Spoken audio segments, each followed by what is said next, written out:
Well, good morning, ladies and gentlemen, depending on where you're listening to us. If it's morning, good morning. If it's afternoon, good afternoon. If it's evening, good evening. Welcome to this week's episode of Kenya's Market Map. As always, you're with me, Daniel Kalia. I'm the co-host, Easter Fanning. And Keegan Kiplimo, chilly morning today in Nairobi, Kenya. Episode number 15. Yes. Episode number 15. If you've been listening to us from episode 1, thank you very much. Tuma Pay Bill will buy a soda for you. And who?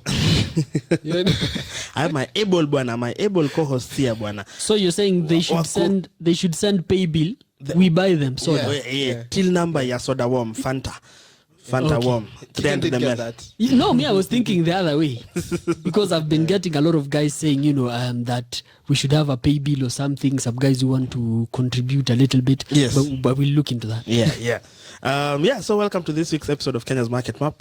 If you're new, Kenya's Market Map is a weekly podcast that discusses events that happen in the capital and financial markets in Kenya, in East Africa, in Africa, even in the world. If it's something interesting, we'll touch on it and discuss it and give you insights on different topics and different subjects across the world. So, this week, as usual, I think this week has gone fairly quickly. This is our last podcast, I believe, in November. Yes. Next one will be in December. So, guys, how have your weeks been? What are your highlights? I'll start with Keegan. Honestly, I feel tired. I really need a vacation. I mean, I'm counting. When will we when will we just take a break in December? I mean, a lot of stuff has happened this year. I mean, I really need a break. I'm coming to the highlight of the week. So this week, I think it was a happy moment for me. Mm-hmm. Because we saw that the SASRA, which is the regulator for Saccos in Kenya, they signed an MOU with DCI, and the MOU now formalized what is called the Saccos Society Fraud Investigation Unit, just like the way we have the banking fraud investigation unit. Now, the conversation about the Saccos Society Fraud Investigation Unit started back in 2019, but then it has been in the pipeline. As you know, things with government, it's not a day's work. It takes time. So it has been formalized this week, and this is going to be a game changer, okay? Because according to 2017 numbers, we have more than 22,000 registered Saccos in Kenya, and we have more than 14 million Kenyans who are members of Saccos. Now, if you look at the nature of Saccos in Kenya, this is where people have put people save there, okay? People put their lifelong and money, their savings, for pension and everything. And fraud cases are a lot. You can imagine 22,000 registered Saccos. Fraud cases must be there, a lot of them. So Kenyans have been exposed a lot when it comes to Saccos and fraud. And I think this is something that will rescue Kenyans. I'm a happy man with that. Okay. Yeah, I think it's very good progress. It's very good because, as you've said, the number of people who are in Saccos, being able to protect the investor, essentially. But what is the need of that? What is the need of that? What are the numbers of, let's say, what are the numbers that inform the necessity of such a regulation or a unit? Okay, for me, honestly, I don't have the numbers and statistics to give you, but I have anecdotal reports that have people have interacted with, and this is particularly friends of my parents and people who are in the generation of my parents. That they started saving with this SACCO. Then what happened? Fraud. Some people in the Saccos and Saccos societies, the officials there, did some decisions that things that they should or should not have done, to the fiduciary claim to protect the interest of the members of the Saccos. And you find that when that happens, they don't have someone to run to, okay? But now they'll have somewhere to report to, because there is the Saccos Society Fraud Investigation Unit. So this is a partnership between SASRA, the regulator, and DCI. But then this unit will now be under SASRA. Yeah, and even I think recently we've seen under Sasra. Yeah. I mean, the unit will be based under SASRA, the SACCO Society Fraud Investigation Unit. Yeah, it will be under SASRA. Or not DCI? No. But then they'll be working together with the DCI. and with the DCI. And this is a game changer, because do you know what? It's one thing to be a regulator like SASRA, where you can just revoke licenses, okay?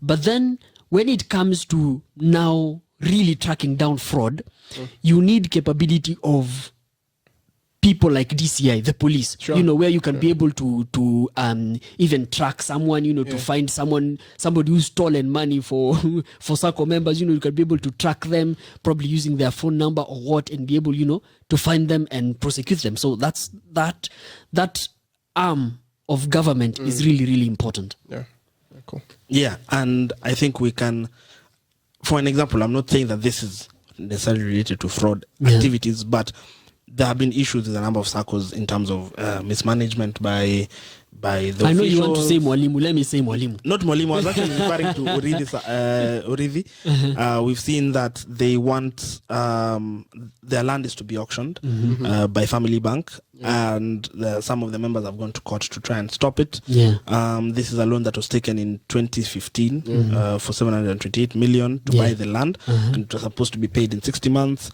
However, the SACCO stopped paying after 4 months. And it has already been an issue back and forth since then. They argue that they had agreed on a restructuring plan in 2019, but the bank says you guys haven't been servicing your obligation. And so I'm not saying that this particular issue is necessarily related to mismanagement, but there are other issues where you can't really. I mean, it all narrows down to mismanagement. Yeah, I mean, come on. Why do you go for a loan whose length or term is 60 months? Yeah. And then 4 months, you're out of it. You're out of it. It means right from the onset you knew so well you don't have the capacity to take up this loan. If you look at corporate governance, Kalia, people don't just make decisions overnight. Such a huge decision for buying land like that is something that probably sits in strategic plans, annual plans, things like those. You see? So, I mean, how can such things go wrong? Quote unquote. So that's a thing that is making this a necessity. I think it would work both ways. I'm sure there are guys who also want to defraud SACCOs. Absolutely. So looking at the individuals as well as looking at the SACCOs themselves, especially for the SACCOs themselves, I think it's very important to ensure that the management is not fleecing guys, because I was hearing a story of the other day. I traveled to Kericho over the weekend, and as I was coming back, I was with a lecturer, and this is a guy who was in Moi University, and he was telling me how the Moi University lecturers' pension, the SACCO, the lecturer's SACCO apparently does not have any money right now. So he was talking about, yes, it's fine. You can say the university itself is being mismanaged. And that's a state resource, whatever. But when it comes to now this SACCO that is by the lecturers, people are putting their money there, and even that has been finished, like mismanaged totally. You see, and then again, you see it's all again management. So most of these universities, they have the lecturers and the staff have SACCOs. Just like, I mean, the common interest they have, that common brings them together. This would know they form a SACCO. Now they are faced by the pressure of having to select the management from within this group of people. And at times they have got nothing to do with finance. Absolutely. And management. It's just that you're a senior professor. Exactly. And so you get someone who has not much experience and knowledge and just courtesy of your seniority at the university. Within a very totally different field, that's not really, whose skills are not really relevant to financial management. So this guy, since he's a professor in botany. Okay, I don't know whether you're throwing a jab at some. No. Nah. Someone who wants to lead the country. It is very. You threw me off there. You threw me off. But it's very traditional how they run these SACCOs. It is buy land, subdivide it, sell to members. And it is land always. That's why I was talking about the other time we had this conversation. I was like, why is it always people are not being innovative. The Yeah. leaders of these SACCOs are being innovative. It is the traditional asset land. But then, do you know? I could make an argument Yeah. that land and land business in Kenya is very lucrative. Yeah. Yeah, I mean, it's a lucrative business. At the end of the day, they're investing in something that has good money, Not when you good buy, returns. not when you buy land in a place where far flung like Siaya. Again, Come on, okay, look, okay. again. Okay, let's move on. Was it Mwalimu Sacco? Easter to your highlight Okay. of the week. Okay, so why didn't you ask me how my week was? You're targeting Siaya, guys. How was your week? we can't dare ask you how was your week. Okay. Well, my week has been very not so eventful, very ordinary, nothing that doesn't usually happen, you know. But my highlight of this week is with regards to what the NSE is doing. So the NSE has reduced with the aim of increasing or promoting day trading. They've reduced the transaction fees by 5%. And I was talking to Keegan, and then I mentioned that to him. He was like, "What is 5%?" Yes, what's Day trading actually kicked in this week. Yes, on the 22nd. Yeah, must have been 22nd Which was it on of Monday? November. Yeah, 22nd was on. Yeah, 22nd was on Monday. Yeah. So guys are like, that is not so effective. If you want to promote this, there are other ways of doing it. You know, like? Investor training.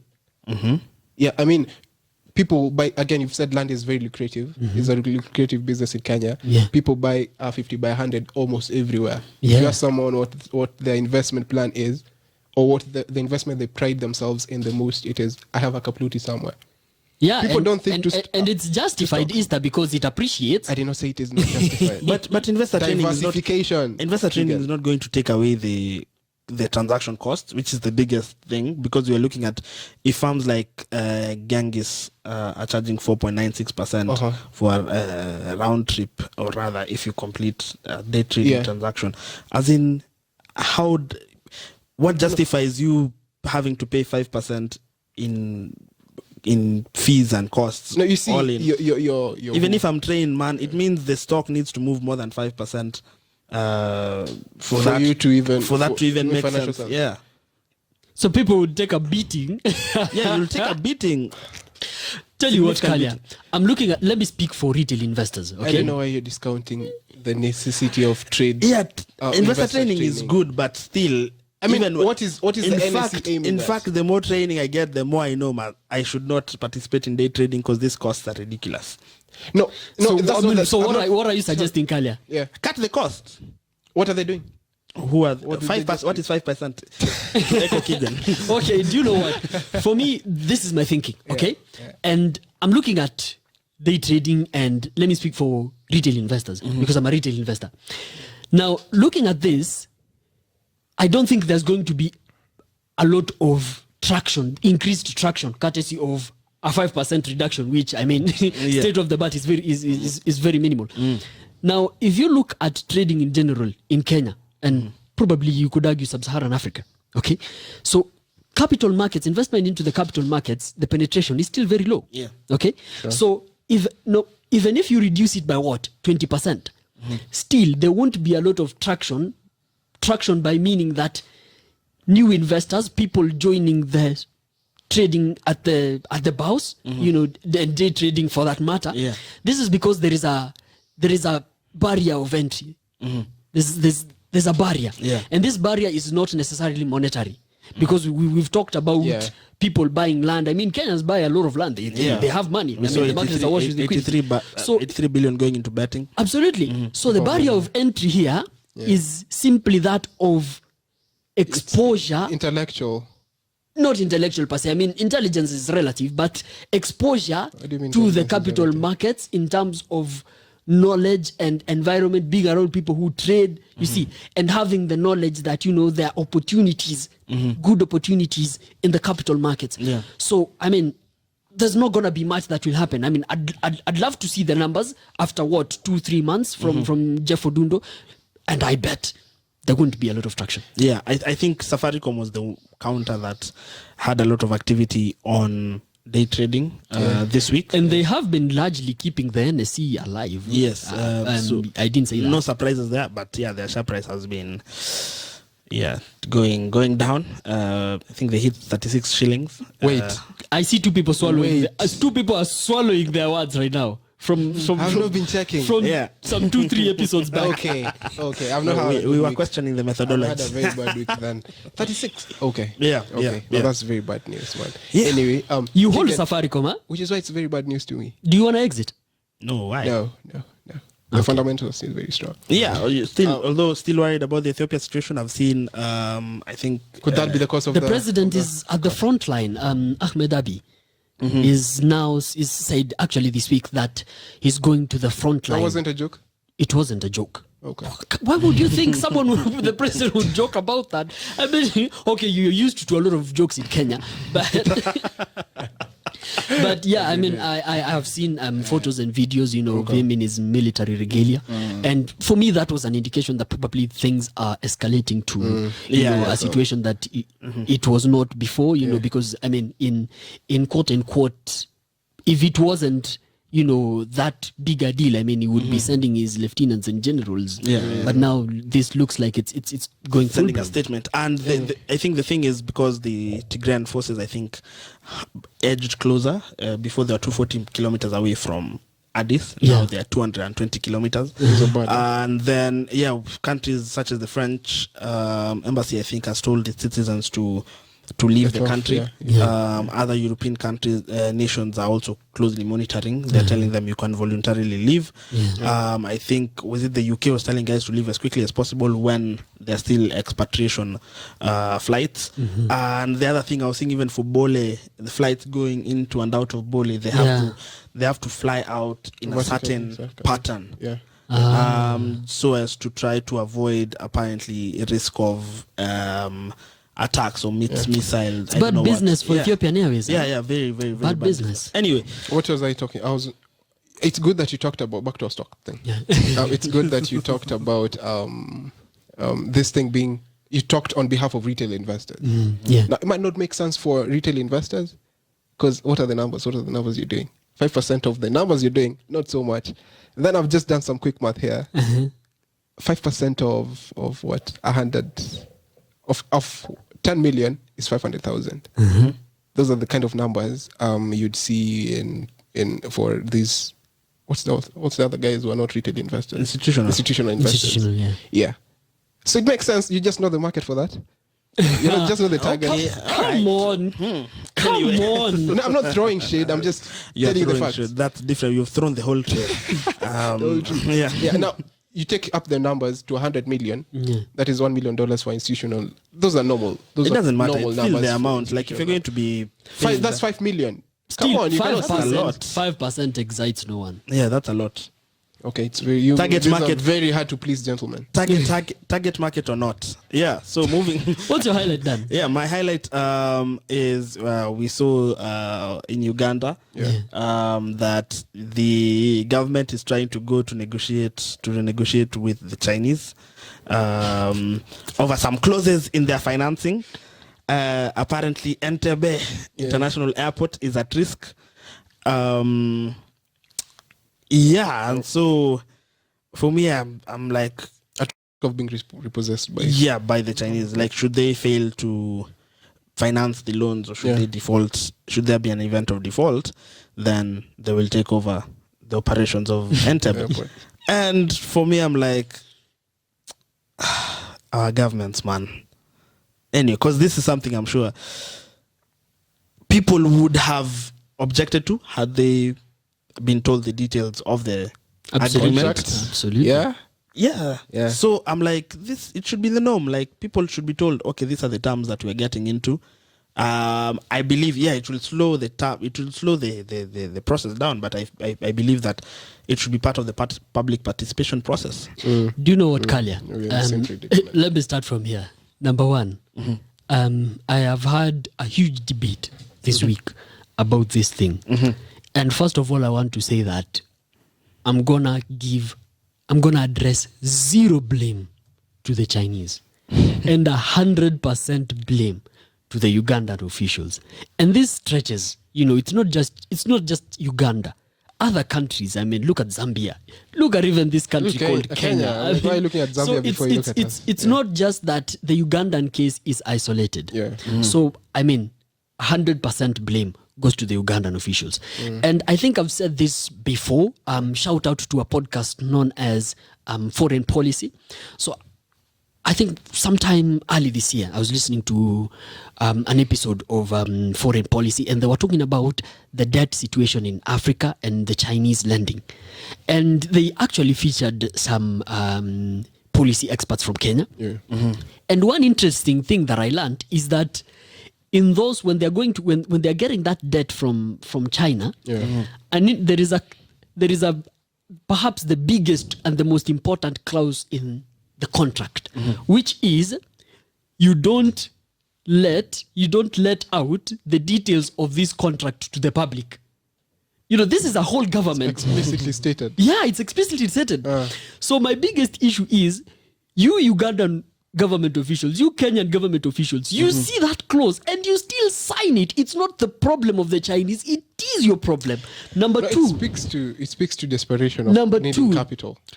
There's something. This is a part of that they. So this is one of the features of this kind of debt. It comes. There's a way. Okay, you know, when you lend to someone like you probably need a way to guarantee you that, you know, this person is gonna repay back, whether it's collateral or what. So collateral in this sense could be, you know, physical assets, just like the Mombasa port or the Entebbe. But then there is also another interesting one that perhaps people don't know about. So you'd find that the Chinese lender has an escrow account with Kenya Revenue Authority. So when KRA collects money, it goes into this account, which is an escrow account. So the Chinese lender has access to this account as well. So when the Kenyan government defaults or shows signs of defaulting, the Chinese lender is just going to take money from what KRA collects. Yeah. As a mitigant. Such kind of things, and actually this is leaked. This actually leaked, and that's why Foreign Policy picked it up. Yeah. So I'm looking at this and I'm like, where is your sovereignty? Yeah. And you are a Kenyan government official and Uganda government official, and you are signing that damn thing. Keegan, there's something called bargaining power. You can't bring the whole talk about sovereignty on a table where you're supposed to bargain for your share of a contract, sort of. For your I'm speaking about sovereignty because if someone has access to the revenue that you collect, the revenue that you use to run your country, that the revenue that you use to pay for your security, for your food, for your healthcare in that country, you're damned. Again, back to bargaining. It's only when I notice when we are having a conversation and you want something, I want something. Let's say we're talking about the same resource here. Yeah. And then you want best for yourself. I want best for myself. So it all narrows down to how much bargaining power do you have. And so if I notice that you have a weakness and a desperation, you want to create a legacy of having I don't know what and very much unnecessary railway, very uncalled for infrastructure developments. Easter, you weren't born in Guangzhou. You weren't born in Guangzou. Stop justifying what these guys are doing. But on the you're other a Kenyan. If I can eat you up on a if I can have at least you've the chunk of the clarified. I had lost him at if I can eat you. Anyway, carry on. if there's this cake and I want all of it, and I notice that there's a way I can have all of it, I will have all of it. I won't care about you being. That's not who I am, by the way.